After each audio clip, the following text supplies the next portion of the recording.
Hello everybody and welcome to today's Sunday Q&A, the last one before Christmas. Yes, there we go, we're there.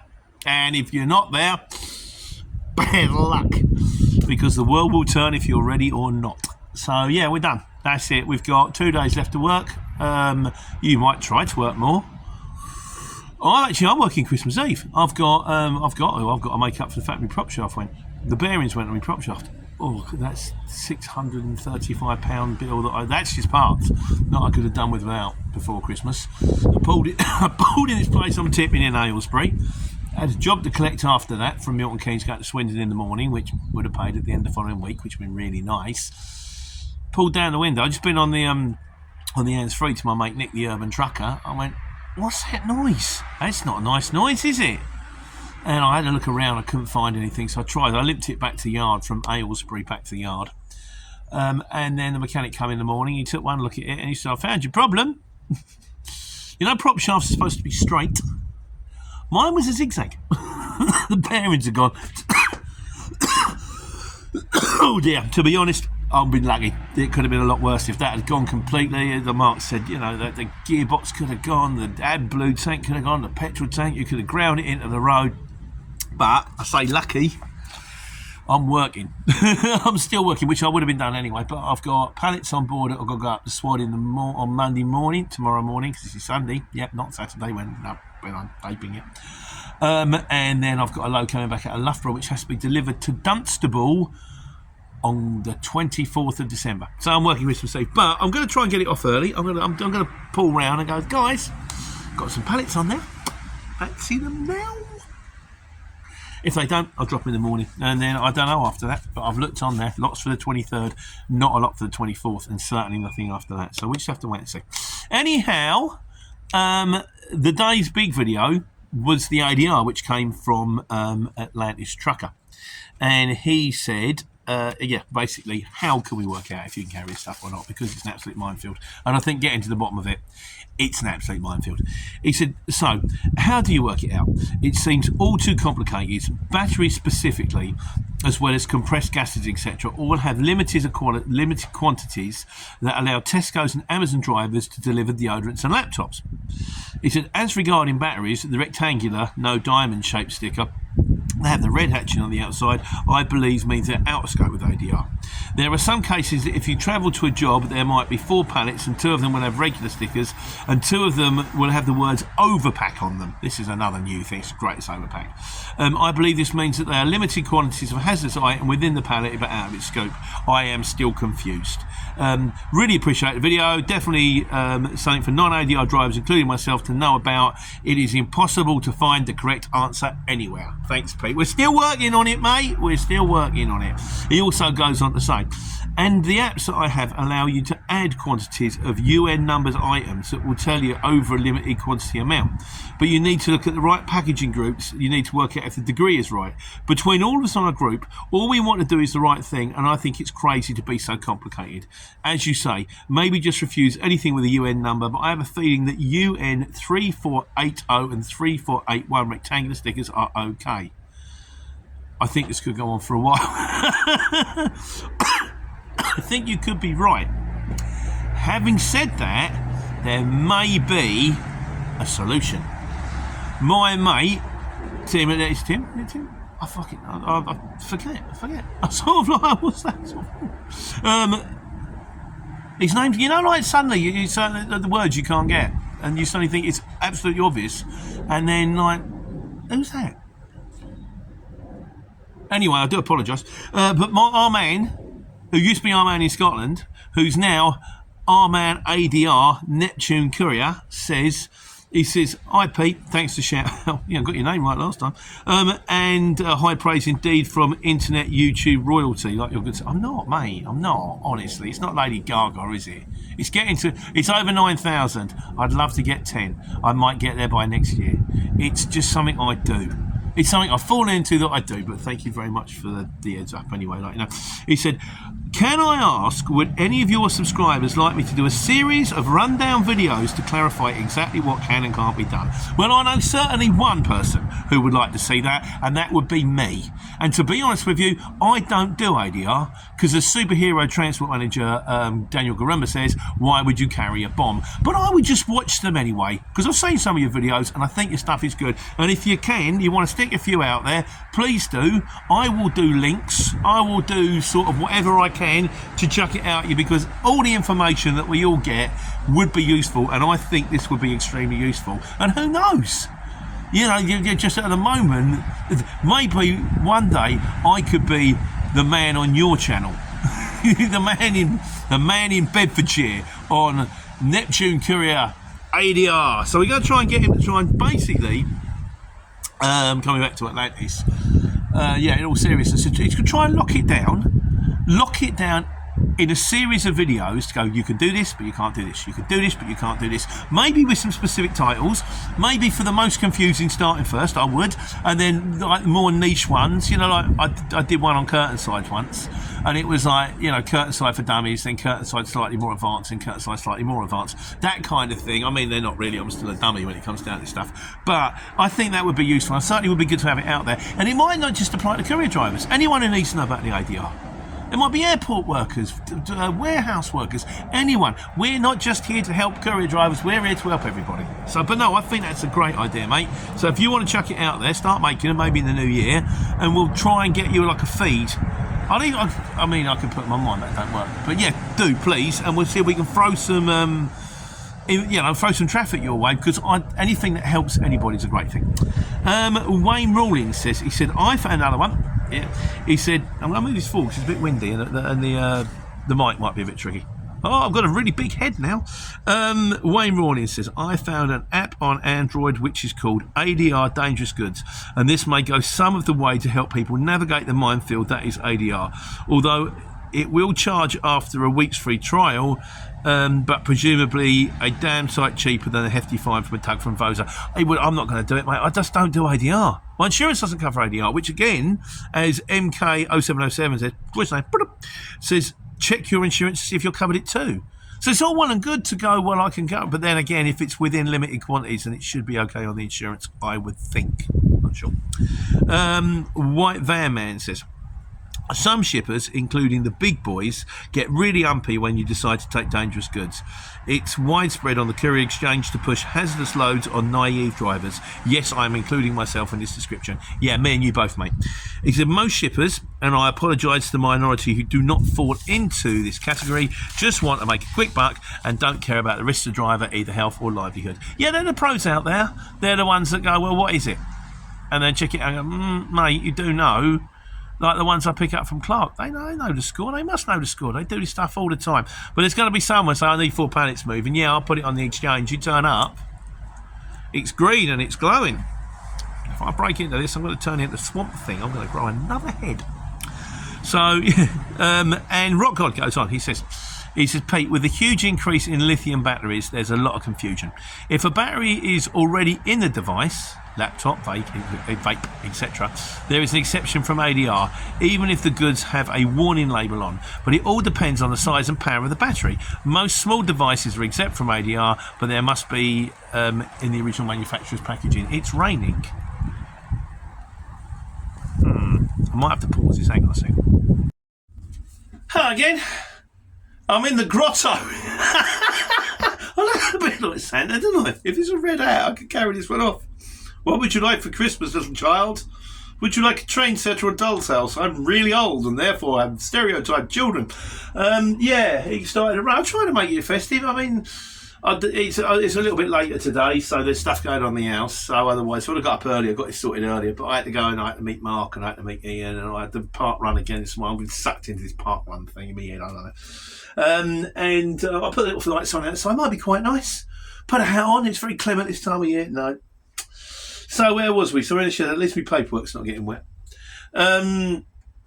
Yes. So Rock God was saying about size and small devices are exempt from ADR, but they must be in their original packaging. He says.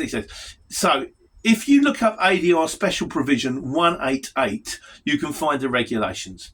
I found this out when I was asked to transport 14 pallets of lithium battery-powered vapes. Even though I can carry hazardous goods, I needed to find out because it affects my quote. Due to 188 provision, I could actually transport these without ADR. He said, so 188, there you go, Neptune Courier. There's one we can do, a video on 188. Explanation of that, and the man knows it. He's got his documents, and he's going for another test, which I'm not even sure about, but I'm sure you'll find out on the up and coming videos. I hope so. Anyway, he says though they are thought still of hazardous goods, which is why they need to be correct labelled. Hope this helps. Merry Christmas. Yeah, we're still in the throng, like your man says at Atlantis. I think this is going to go on into the new year. So there you go. So yeah, queue outside. I'm opening in a minute. I'm just finishing my video. There's loads of children outside and an elf. And then Mr. Ken says, right, yeah, story time. He said, I recently picked up a job on the CX which said just 3 pallets from A to B. How many times have we done that? Don't like that. No. I was loaded 3 pallets wrapped in black shrink wrap, no labels that I could see on these pallets, was given no paperwork to take. Then I drive 2 hours to B, get to the delivery reference and the goods are there, and the first question was, can I see your ADR licence? He says, I haven't got one. Then I was told, they then told me the very scientific, dangerous stuff I had on my van and then refused to unload me to prove a point and read me the Riot Act. So here I am stuck with 3 pallets that I drove here illegally. I run the shipper who reckoned they didn't know. Questionable. Maybe they don't. Maybe they do, maybe they don't. Who knows? He says, waiting for a call back, I was then asked if I could drive back to A. No. I've just driven for 2 hours with dangerous goods on board, and you're asking me to drive another 2 hours knowing I've got dangerous goods on board. So if I get stopped, you hang on a second, you've just been refused by ADR people and you still decided to carry on driving. That's a big no-no, isn't it, really? He says, after 2 hours and me begging the delivery point to take the pallets, explaining to them I had no idea, etc., etc., they finally agreed to unload me. Then the shipper, I like this is the punchline, this one. He said, and then the shipper actually had the audacity to dispute my waiting charges. So he sat there for 2 hours. Do you know what? I'm telling you, don't pay me a waiting time. I'll tell you what, I'll leave it on the van. I'm just going to sit here parked up until you can find an ADR motor to come and take it off. And when you do, I'm charging you £25 an hour. And if it takes you 6 hours, that's 150 quid. But it don't work, does it? Because you think, yeah, I'm stuck. We all hate stuff having stuck on board. And what am I going to do then? I'm going to stuck here. I'm going to sleep in the van tonight. I'm going to travel. It's just, nightmare. Anyhow, coming back to Neptune Curious on this one, he said, he gave me comments on this one as well. He says, hi, I also heard of a company operating near Solihull area that would regularly black shrink wrap passage boots so they could get away with basically wrapping around the ADR labels with black. It is permitted and it is called overpack allowance or simply pack. It means that the original stickers on the boxes are covered. Over replica stickers must be placed on the outside. Sorry to hear this happen to you. So here's your man. So let's get these videos going, mate. Let's get a 188 or a 118 or a Corgi 909 or something like that. That's a synthesizer, isn't it? Is that cool?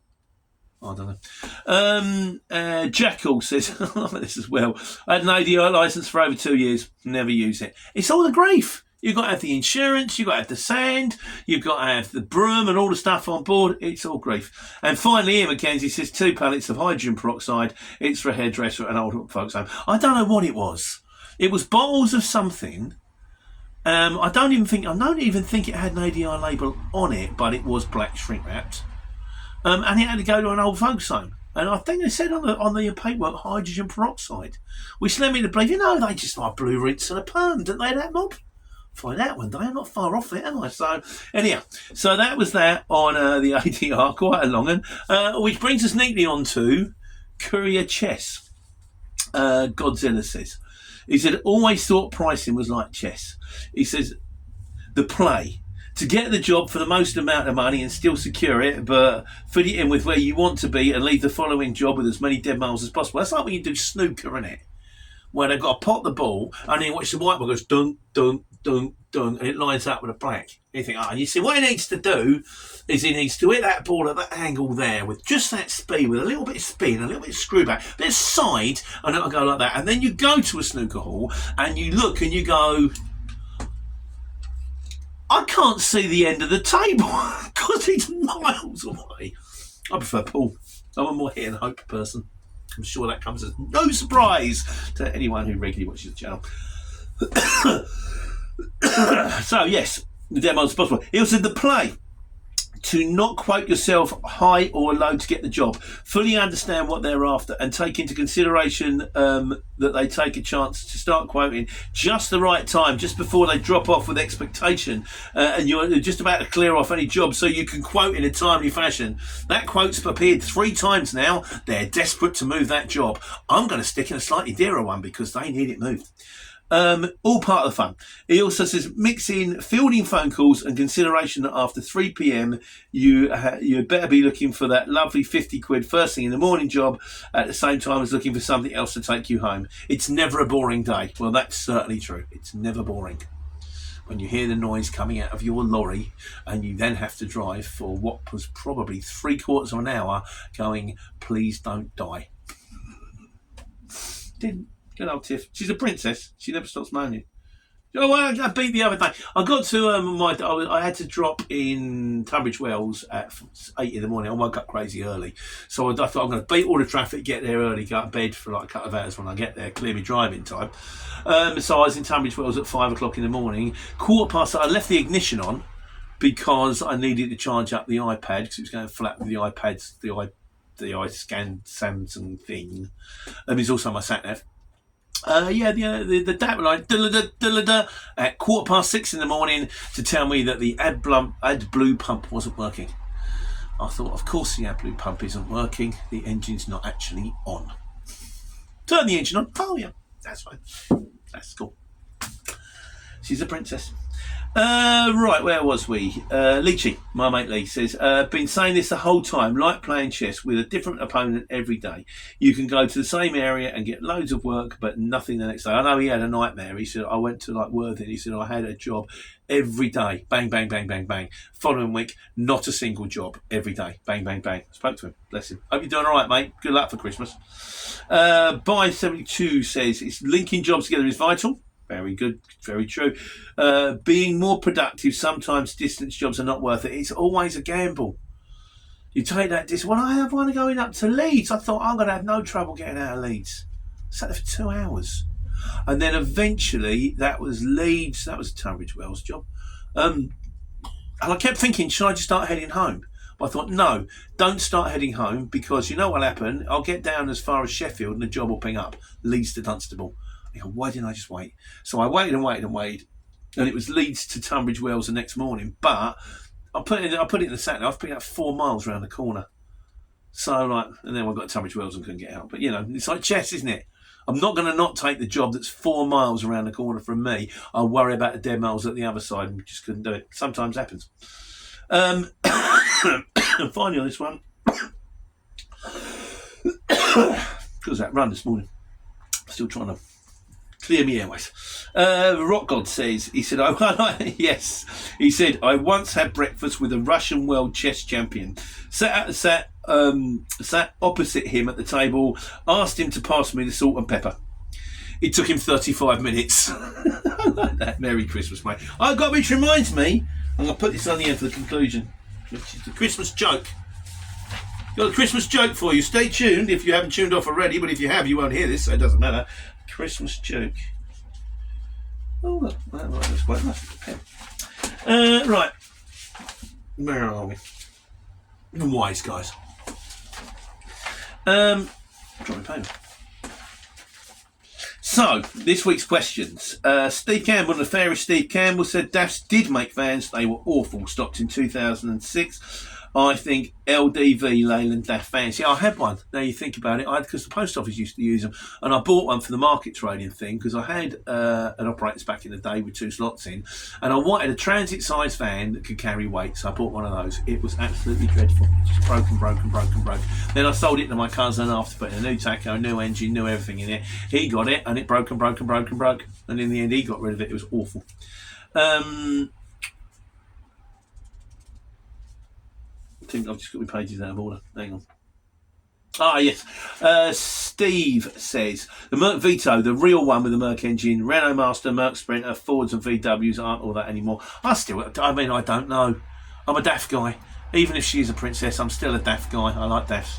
I like I used to like the Mercedes dashboard because I think it was cool because it's black and white. Now I've decided I prefer the daft dashboard because it's kind of orangey, but I just like it. But yeah, as for vans, I would still be a Sprinter person. If I had to buy a van, I'd go Sprinter. But I don't know, and I'm definitely not the person to talk to on that one because I haven't driven one for years. Sayed Mohammed Ali says, hi Pete, I need insurance for both Uber Eats and Amazon Flex. Kindly let me know. So if anyone's out there and they're doing the Flex and they're doing the Uber, who do you use for insurance? Please let me know so we can pass it on to Saeed and fill in the blanks for him. Cheers. Sean says, afternoon Pete. He said, if you drive an 18-ton curtain... Oh no, this is the wise guys for me, this one. You drive an 18-ton curtain side tail lift. Should you be carrying a pump truck in case of getting a surprise at the delivery point, or is this the customer's problem? Take care, take money. I carry a pump truck, and I would say definitely carry it. If you would mind, I would say if you're driving, if you've got the 18-ton, you've got the curtain side. What you want straps that click under the bed like that. You want straps that go in your T-pieces like that. This is what I carry. A bit of WD-40 for winding up straps. Your frisbee strap winder for winding up straps, chock, pump truck, and a strap, like a 2-ton strap. I use a retractable one that goes across. I'll show you one day. That goes across it. That's my kit in the back of the van. That's all I've got. I've got straps, strap winder, pump truck, chock, which is actually a motorcycle tyre, and strapping down the pump truck. That's all that lives in the back. Oh, and a broom. You take the broom to the back of the door. You get a little ring, and just give it a little sweep. Keeps it tidy. Keeps it nice and tidy. They like tidy. They like tidy. It's better than messy, apparently. Yes, so I get one of those. Which now brings us on to miscellaneous, which I can't do the thing because I've had to stop the video because my phone got funny. You don't care. You don't care. You don't care. You're just watching because I don't know why anyone watches. Mick says, he said, I had because he had a bit of battle with the Dart Charge. We've done the Dart Charge recently. Had a big battle with Dart Charge which went to the traffic enforcement, had to fill out a TE7 and TE9 forms, eventually won, and all I had to do was pay for the crossing, was not registered. I recommend, if you've got grief with the Dart Charge, and you know it's not because you drove over it, if it's something to do with the fact your auto pay didn't work, or it's to do with the fact that they're the wrong bank details, but you know no one told you, or they sent you through the fine, but it was 4 weeks late, dispute it, because you will win. Because if they're in the wrong, they do put their hands up. They did it with me. I kind of went, lads, I had this sorted, but you closed my account down and then sent me the fact that I had a fine 4 weeks late. And they went, all right, just pay the charge. I think one of them might have to pay over the top, but I wasn't going to fight that. So I was out of 3. In fairness, I'm hoping it's working. I went over this week and wait and see if it goes out. And if it is, that's another little tick. That's another one that we can just chalk it up. There you go. That's another win. I've actually got that with working. George Villas says, hi buddy, it's the 15th of December here in Italy. Oh, this was to do with opening curtains on the side of a lorry. And tomorrow is my first time to work on a side curtain, and unfortunately we don't have any actual training to work on it properly, so your video helps a lot. Thanks from a beginner. The weird thing I don't understand is I've done 3 videos on opening curtain sides of lorries. Opening curtain sides for dummies, opening curtain sides for dummies part 2, opening sides for advanced opening side for curtain sides for dummies part 3. Number 2 wins. Why don't which number 2? Why don't which number 1? Number 1 is the one that explains all the basics. Maybe they know that bit. I don't know. Maybe it just doesn't come up. And finally today from, don't forget the joke by the way. Don't tune out. Joke's coming. Richard Longmore says, we talk about the Courier Exchange, same old story. To join with £2,500 of insurance, as well as ULEZ, congestion charges, parking problems, and everything else. Motorways nowadays at a saturation point. More and more drivers. It's not worth it. You'll be wasting your days sitting in the van waiting for a job that never comes. You can start a courier business on your own and not be tied to the CX.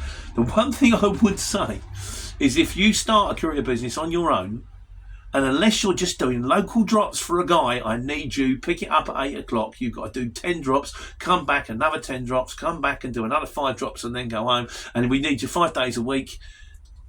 That's fine. If he turns around and says, I need you every day for a job from Dunstable to Sheffield, you need the CX. Because otherwise, you're just going to be driving back from Sheffield every day empty, and that's no good. It's a backload platform. It works for other things, but if you just use it as a backload platform, you're going to shell out for insurance, fan, all that kind of stuff anyway. You may as well, for the price of basically a coffee, a nice, now it's a very, very nice cup of coffee a day. It was definitely worth having, in my opinion. But other people disagree, and what do I know? I'm just, like I say, everything that goes on this channel is wrong, or at least largely erroneous, and definitely should be taken with a pinch of salt. Which brings us to today's conclusion and the Christmas joke. Now, the thing is, you know, like when you get your cracker joke, and it's always a bit rubbish, sort of like, why do ghosts go to parties? Because something to do with them being spectres or something. You know, it's always some really weak pun. So what you do is you pretend to read the joke, and here's your Christmas joke. Hang on, I don't remember now. It is David Bowie gave Bing Crosby a pom-pom for Christmas. But it wasn't just any pom-pom. It was a proper pom-pom. Good, isn't it? Or the one that I always do, which is, why does Noddy wear a hat with a bell on it? Because he's a